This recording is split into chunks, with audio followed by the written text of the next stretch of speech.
Good evening, and welcome to another edition of Face to Face. I'm your host, Zach Riddle. Tonight, I'm joined by two of Purdue's foremost practitioners of the photographic arts, Trevor Malhmann and Brian Parker. Trevor is a former Purdue student that studied aerospace engineering.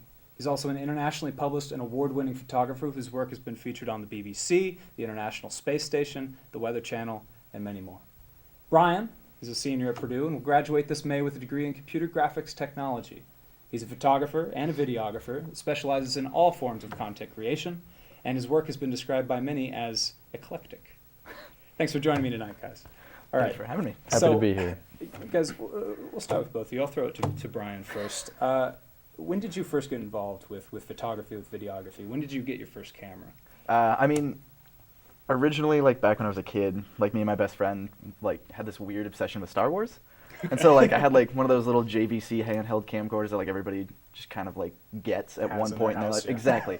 So, we just started making, little things here and there. And then it wasn't really until high school that I took, a film literature class with, one of the best teachers I ever had. And he kind of, slowly pushed me into, video and everything like that. And then while I was here, I kind of always kept up with video, doing more things, taking comm courses, film courses, and then obviously the CGT courses. And it wasn't until this summer that I started doing more photography and stuff while I was in London.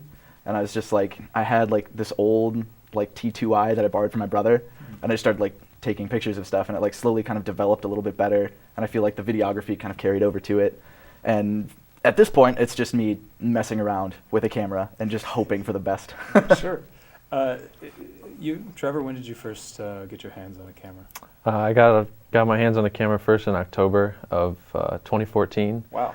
And the lunar eclipse was the first thing I shot. Really? I borrowed a friend's camera specifically to shoot the lunar eclipse, and that was it's kind of snowballed from there. So this wasn't something that you were, interested in as a kid? Were you into photography or anything like that? I think I've always liked to take pictures and share where I've been or things like that, but I've never had an interest to really go out and make something specifically or chase an idea like that.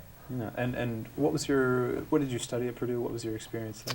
I started in aero engineering technology and then moved into aero engineering, the College of Engineering. And after picking up a camera, figured out that's what I want to do, and I'm doing that now. Did you know it immediately when you were shooting the eclipse, or was it something that just kind of... I think it was very much a hobby at that time, but it's grown into something, I would say, much more of a passion of what I like to do. So, Brian, you had some experiences with that camcorder when you were young. You love Star Wars.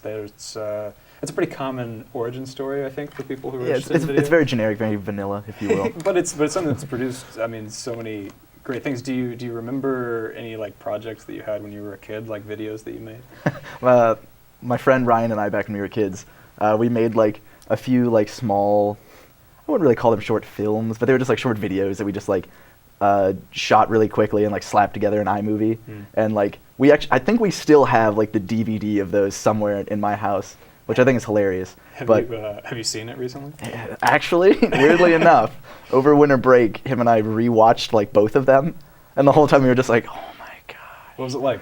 It was kind of it was a weird coming home experience, because I was just started from the bottom, now we're here kind of thing. Exactly. And so going back to that was really interesting, because I was able to go back and look at my portfolio while I was putting that together and stuff, and kind of realizing that little bit of a journey from where I started to where I am now, actually putting things together that I'm actually super proud of. Is there anything stylistic similarly between your little short kid videos and your demo reel in 2017? Not really, actually. A lot of the stuff that we did then was just very all right, we have to make sure that this gets in there, we just have to shoot it, make sure it's good. Yeah. Now and but him and I both are taking time to put things together and make sure thematically they make sense, and we have a little bit better of an understanding of how cameras work and stuff like that. So we take a little bit more time to craft things. Sure. Still mostly playing around though. Oh, 100%. That's all it is. Are you so you started with that eclipse? Are you still you still do nature, or do you still do? I think lots of the things I do revolve around like landscapes, and I'll still dabble into astrophotography sometimes when we get clear days, but in the past couple months it's been nothing but clouds. Okay. Is this something you always knew that you wanted to do, Brian? From an early age, I kind of knew that I wanted to go into like film and stuff like that. And recently, it's been more of like videos and like smaller base production things.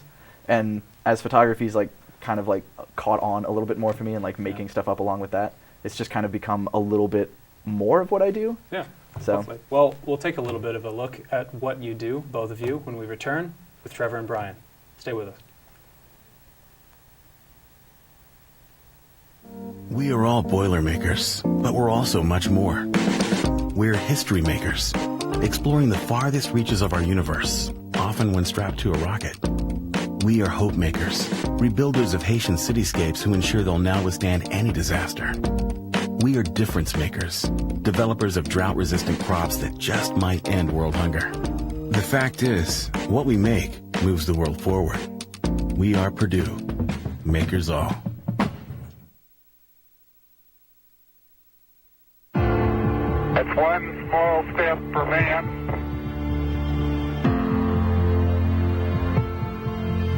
one giant leap for mankind.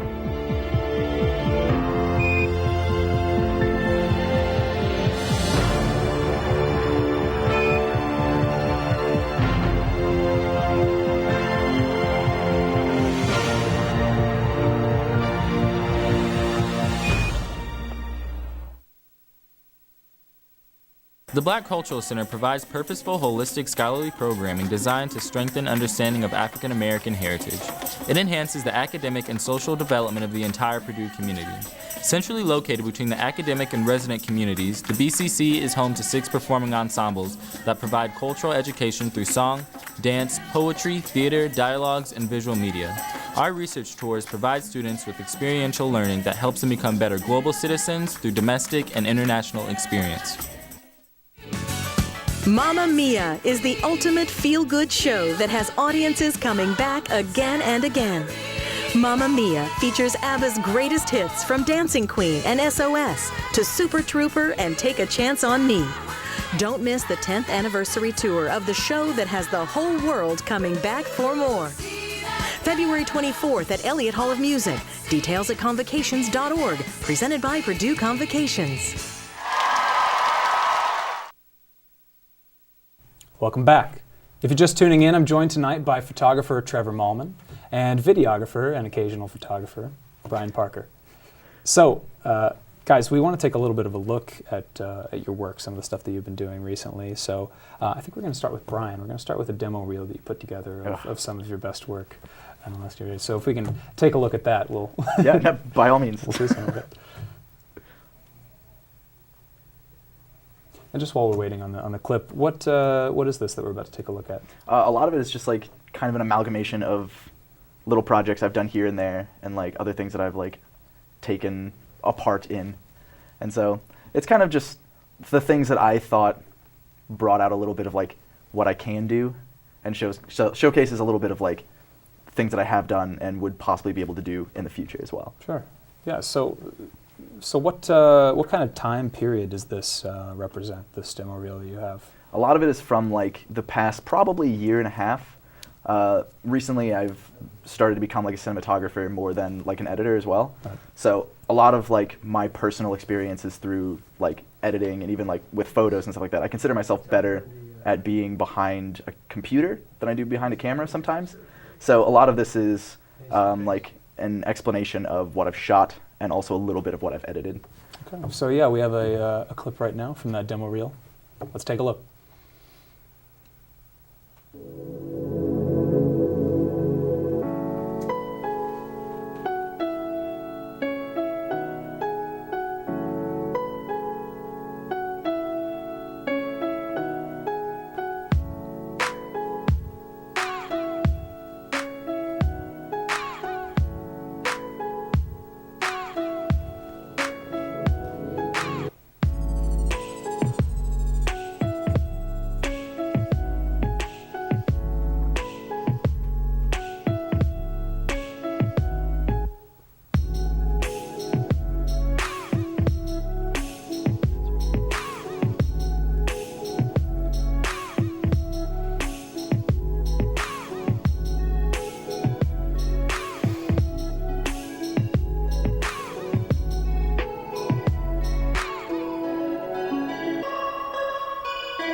Yeah.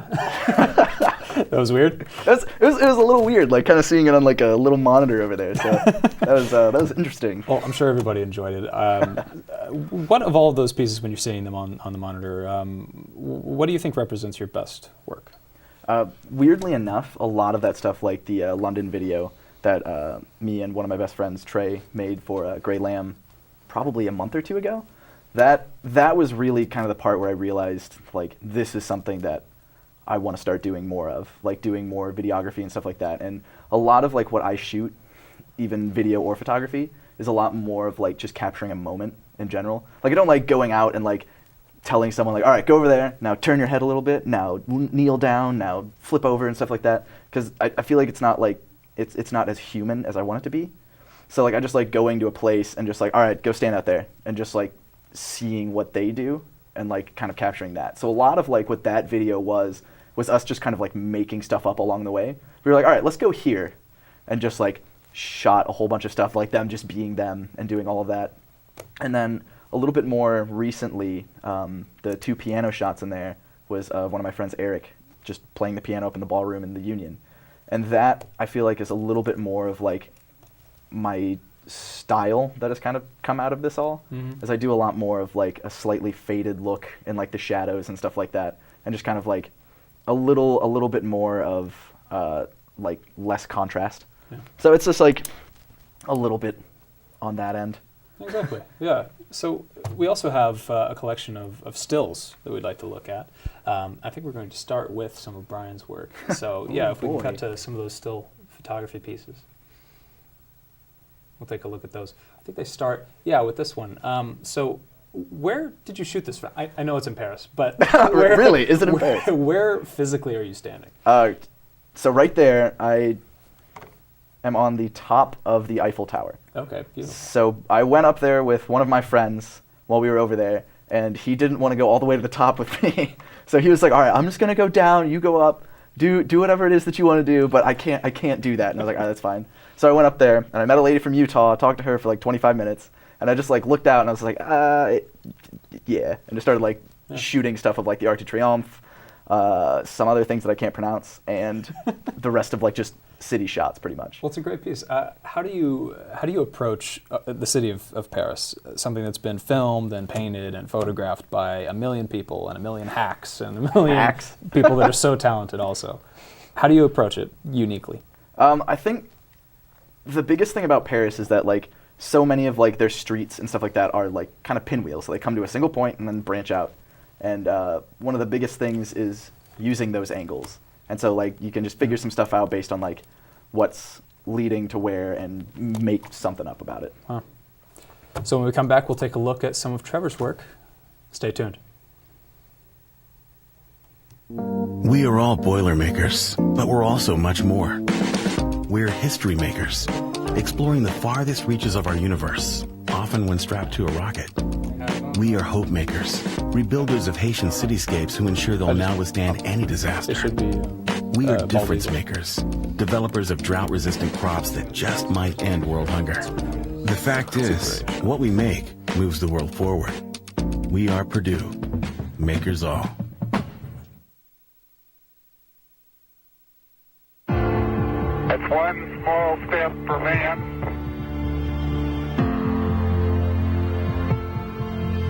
one giant leap for mankind.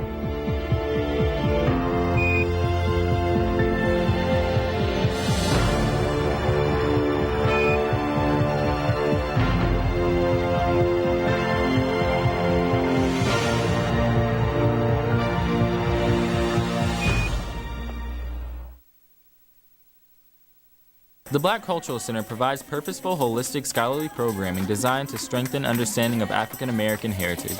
It enhances the academic and social development of the entire Purdue community. Centrally located between the academic and resident communities, the BCC is home to 6 performing ensembles that provide cultural education through song, dance, poetry, theater, dialogues, and visual media. Our research tours provide students with experiential learning that helps them become better global citizens through domestic and international experience. Mamma Mia is the ultimate feel-good show that has audiences coming back again and again. Mamma Mia features ABBA's greatest hits from Dancing Queen and SOS to Super Trooper and Take a Chance on Me. Don't miss the 10th anniversary tour of the show that has the whole world coming back for more. February 24th at Elliott Hall of Music. Details at convocations.org. Presented by Purdue Convocations.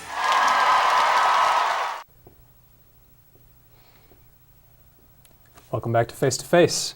I'm still joined by photographers and videographers, Brian Parker and Trevor Malhmann. So we spent some time talking about some of Brian's work that he's most proud of or that's most interesting to him.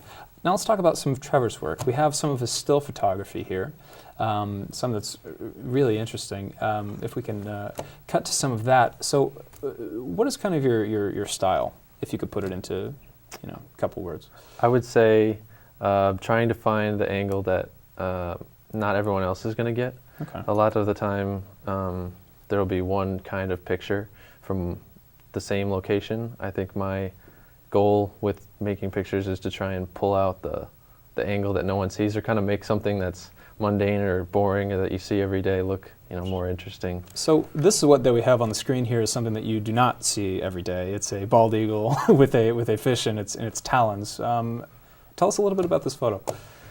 This happened, I would say, just about a week ago. A friend of mine and I drove down there behind the Launch Apartments on the Wabash on River Road. And not 15 minutes after we were there, we had all the pictures we made that day. We stayed about an hour, but all the action happened right away. So if we would have gone there any later, we wouldn't have left with much. So how did you take that? Were you continuously shooting for a long time, or was this just a perfect shot that you caught? Yeah, the camera I use shoots at a pretty fast rate, so it was mostly just you motor drive it, you just hold down the button and hope to get one. What'd you feel like when you got back and you saw that was one of them?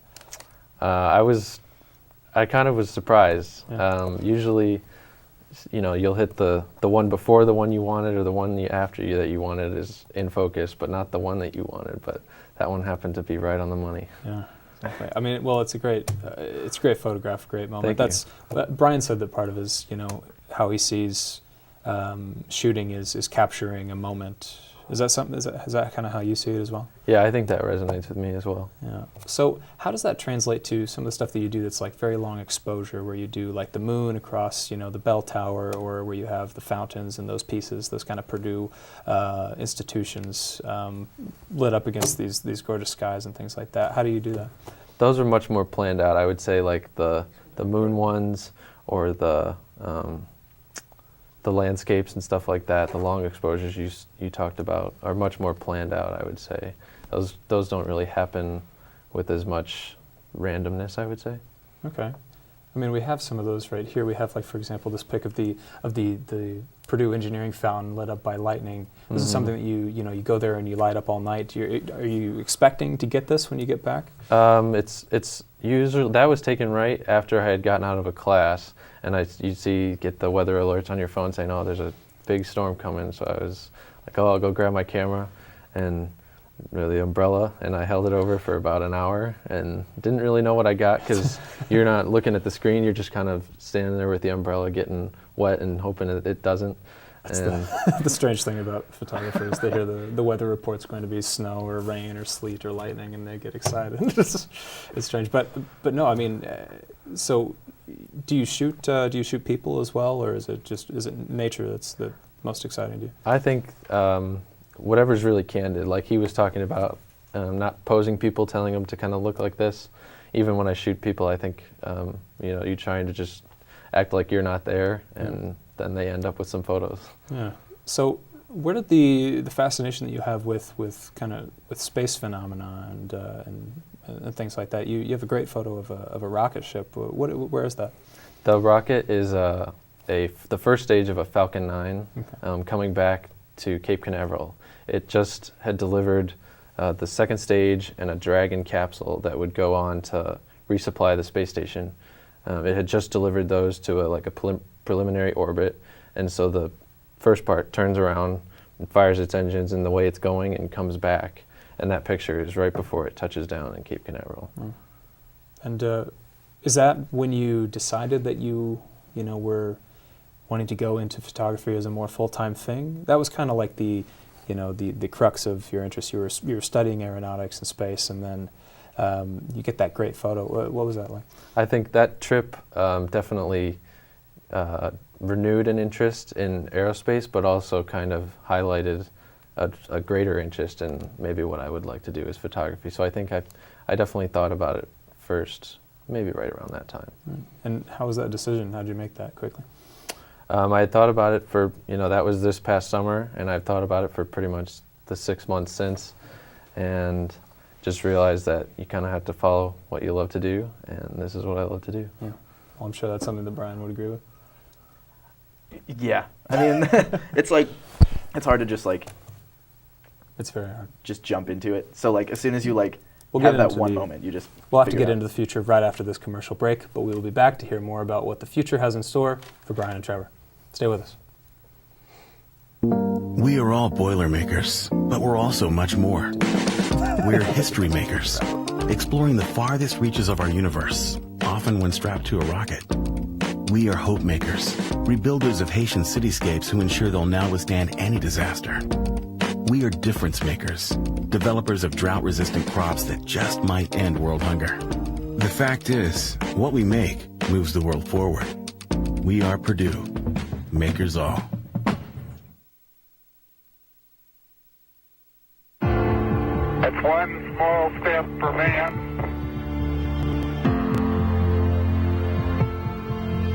one giant leap for mankind.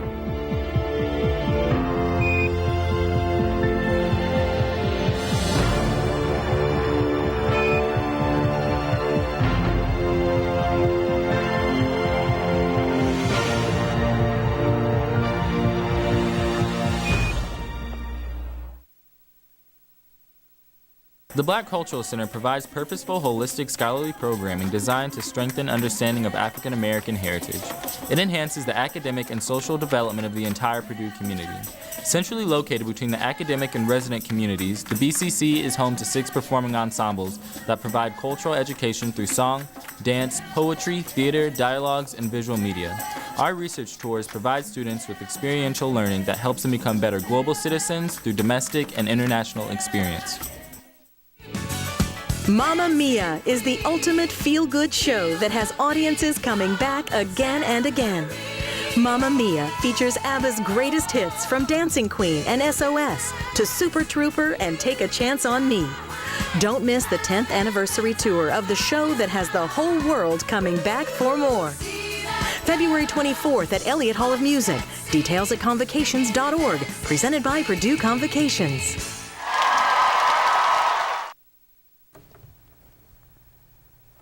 Welcome back. Trevor, Brian, let's talk a little bit about where photography and videography have taken you over the years, and then we'll wrap things up by talking about where you hope it's going to take you in the future. So first of all, we were talking to Trevor about some of the places that he's gone to photograph and document and things like that, and one of those was the Rose Bowl. It was very interesting. Can you tell us a little bit about your experience there? Yeah, that was the 103rd Rose Bowl this past January between Penn State and USC, and like what we were talking about with the candidness and trying not to pose people and finding different angles and stuff like that. Lots of the times at the game, I would, see a big, large group of photographers standing in one area, and I tried to use that, maybe be a little bit over or a little bit higher, a little bit lower, to pull out that one angle that not everybody else had the same shot of.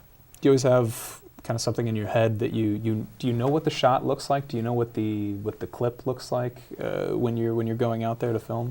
Do you have an idea of it? Is it very clear? I mean, a lot of times you go into it and you'll think okay, this is what it's going to look like, but then as you set it up, you're just maybe that's not what it's supposed to look like. So you work around that a little bit. But a lot of times you have the general idea in your head, and then you just have to account for what the situation is, and then you just make it up from there. And usually it's fairly close. Yeah. I would definitely say the same thing. I would say you go in with an idea, and as it, say as a shoot happens or as a music video kind of comes together, you leave the shoot knowing that I have everything I need. Or if I'm shooting for a gallery for a game, I'll know I have the one shot of the tight shot of the player, the the one 3-pointer that they made, or you left with like the one important one that you needed. Right.